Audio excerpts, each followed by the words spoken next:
दोस्तों, इस दुनिया में जहां तक हमने आज तक कुछ देखा है, जहां तक मानव की पहुंच है, वहां तक अगर सबसे शातिर, खतरनाक और प्रगतिशील दिमाग अगर किसी का है तो वह इंसान का है, जो हमेशा ही अपने खुराफाती दिमाग से अलग अलग चीजों की खोज में लगा रहता है। जहां आम हाथ से हाथ नहीं आते, वहां लकड़ी इस्तेमाल कर लेता है और कभी कभी तो पत्थर से तोड़ने की भी कोशिश करता है या पेड़ पर चढ़ना भी सीख जाता है। ऐसा ही हाल हमारे अंतरिक्ष वैज्ञानिकों का है। जहां वो खुद नहीं पहुंच सकते, वहां पर अपनी आंखों को भेज देते हैं। आंख मतलब कैमरा भेज देते हैं। कैसे भेजते हैं यह आपको बताने की जरूरत नहीं है, ये तो आप समझ ही गए होंगे।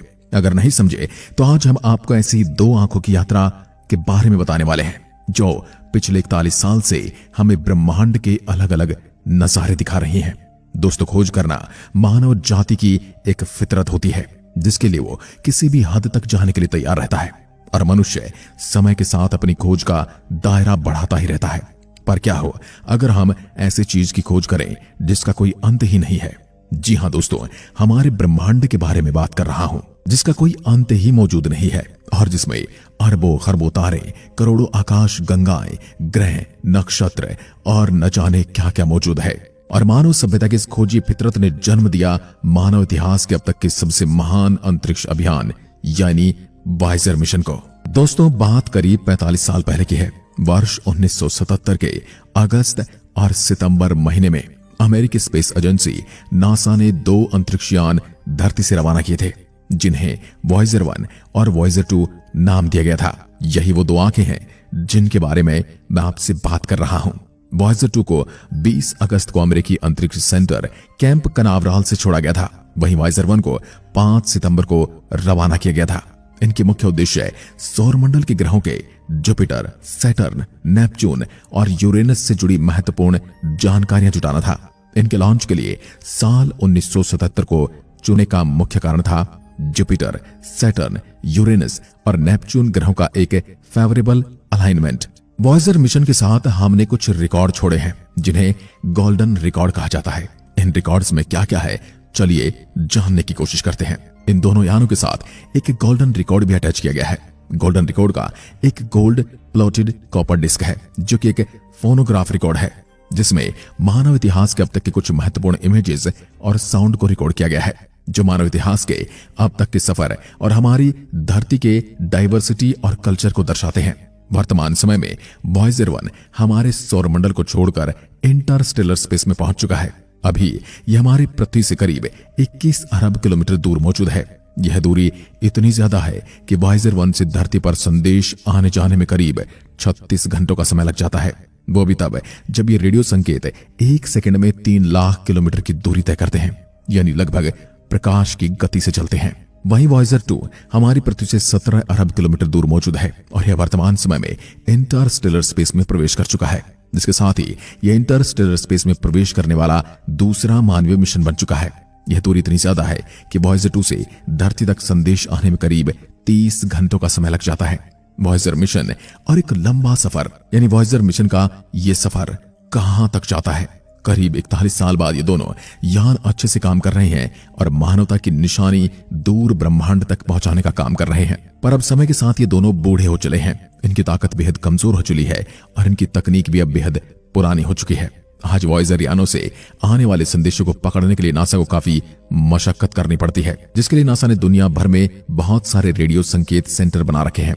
इस अभियान से शुरुआत से जुड़े हुए वैज्ञानिक एड स्टोन कहते हैं कि आज वायेजर ब्रह्मांड में इतनी दूरी पर है जहां शून्य, अंधेरे और सर्द माहौल के सिवा कुछ भी नहीं है। वो बताते हैं कि वायेजर अभियान के डिजाइन पर 1972 में काम शुरू किया गया। इस अभियान से जुड़े वैज्ञानिक बताते हैं कि वायेजर यानों में ग्रामोफोन या कहीं गोल्डन रिकॉर्ड लगाने का उद्देश्य एक आशा थी।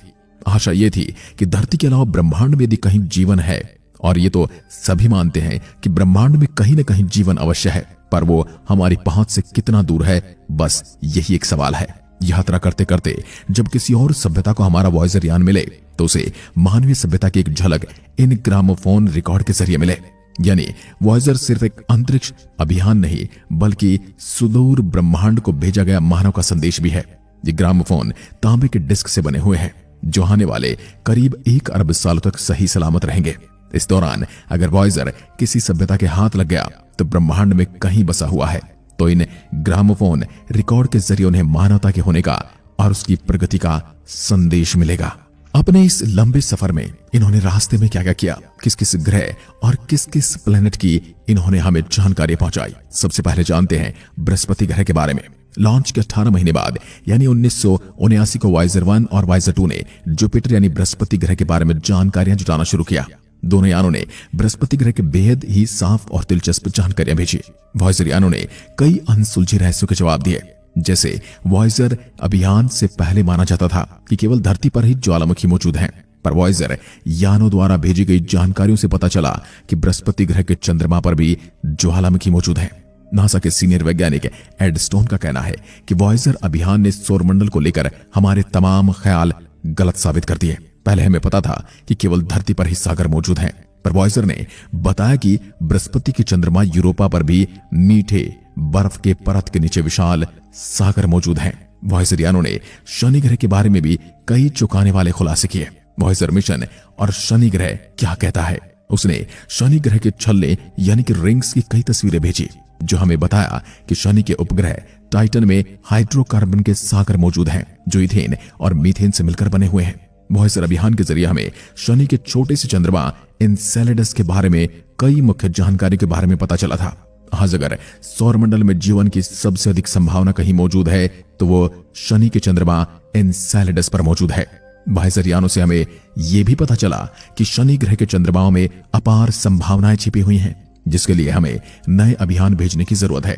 वॉयजर मिशन ने हमें नेपच्यून और यूरेनस यानी कि वरुण और अरुण ग्रह के बारे में क्या बताया। नवंबर 1980 में वॉयजर 1 ने शनि से आगे का सफर शुरू किया, जिसके करीब 9 महीने बाद वॉयजर 2 ने भी सौरमंडल के दूर के ग्रहों की पड़ताल आरंभ कर दी। सन 1986 में वॉयजर 2 यूरेनस के बिल्कुल करीब पहुंचा, जिसने पहली बार इस ग्रह की इतनी साफ तस्वीरें और कई महत्वपूर्ण जानकारी हमें भेजी। यूरेनस को पार कर वॉयजर 2 1989 में नेपच्यून ग्रह के पास पहुंचा, जिसने इस ग्रह के बारे में कई चौंकाने वाले खुलासे किए। वॉयजर 2 ने नेपच्यून के चंद्रमा ट्राइटन के बारे में भी कई खुलासे किए और हमें सबसे पहली बार यह पता चला कि ट्राइटन नाम के चंद्रमा पर नाइट्रोजन के गीजर मौजूद हैं। अपनी इस लंबी यात्रा में वॉयजर यानों ने हमारे सौरमंडल और ग्रहों से जुड़ी हुई कई महत्वपूर्ण जानकारियों से हमें अवगत कराया और सौरमंडल और ग्रहों को देखने का हमारा नजरिया हमेशा के लिए बदल दिया। वॉयजर यान मनुष्य के खोजी प्रवृत्ति का सबसे बड़ा उदाहरण है, जो आने वाले कई सालों तक मानवता का संदेश दूर अनंत ब्रह्मांड तक पहुंचाता रहेगा। वॉयजर और दूसरे मिशंस। वॉयजर यानों द्वारा की गई खोज की बुनियाद पर ही बाद में कई महत्वपूर्ण अंतरिक्ष अभियान शुरू किए गए, जैसे शनि ग्रह के लिए कैसिनी हाइजेंस अभियान भेजे गए, वहीं बृहस्पति के लिए गैलीलियो और जूनो जैसे अभियान भेजे गए। इन दोनों ग्रहों को प्रमुखता देने का सबसे बड़ा कारण है इनके चंद्रमा, जो कि मानव जाति के लिए अपार संभावनाओं से भरे हुए हैं। इन दोनों ग्रहों के बारे में जानकारियां जुटाकर हम सौरमंडल के बारे में कई महत्वपूर्ण जानकारियां जुटा सकते हैं, क्योंकि सौरमंडल में बनने वाले सबसे शुरुआती ग्रह थे। मानव इतिहास में कुछ गिने चुने अभियान ही हुए हैं जिससे हमें इतनी सारी जानकारी प्राप्त हुई है। आज 40 वर्ष बाद तकनीक ने काफी तरक्की कर ली है। ऐसे में ये यान अब पुराने हो चुके हैं। वॉयजर विश्व के सबसे पहले ऐसे अंतरिक्ष अभियान थे जिनका नियंत्रण कंप्यूटर के हाथ में था। आज इतने सालों बाद भी ये दोनों यान खुद से अपना सफर तय करते हैं, अपनी पड़ताल करते हैं और जरूरत पड़ने पर अपना बैकअप सिस्टम भी चालू करते हैं। वॉयजर यानों को बनाने में इस्तेमाल हुई तकनीक हम आज भी इस्तेमाल करते हैं। आज के मोबाइल फोन और सीडी प्लेयर्स वॉयजर में इस्तेमाल हुई कोडिंग सिस्टम टेक्निक का इस्तेमाल करते हैं। आज के समय में स्मार्टफोन में तस्वीरें प्रोसेस करने की जो तकनीक इस्तेमाल की जाती है, वो वॉयजर यानों के विकास के दौरान ही खोजी गई थी। वैसे तो अपने लंबे सफर के दौरान वॉयजर यानों ने कई महान और नए भुला पाने वाले क्षण दिए हैं, पर वॉयजर अभियान का सबसे महान पल उस वक्त आया था जब 14 फरवरी 1990 को इसने अपने कैमरे धरती की ओर घुमाए थे।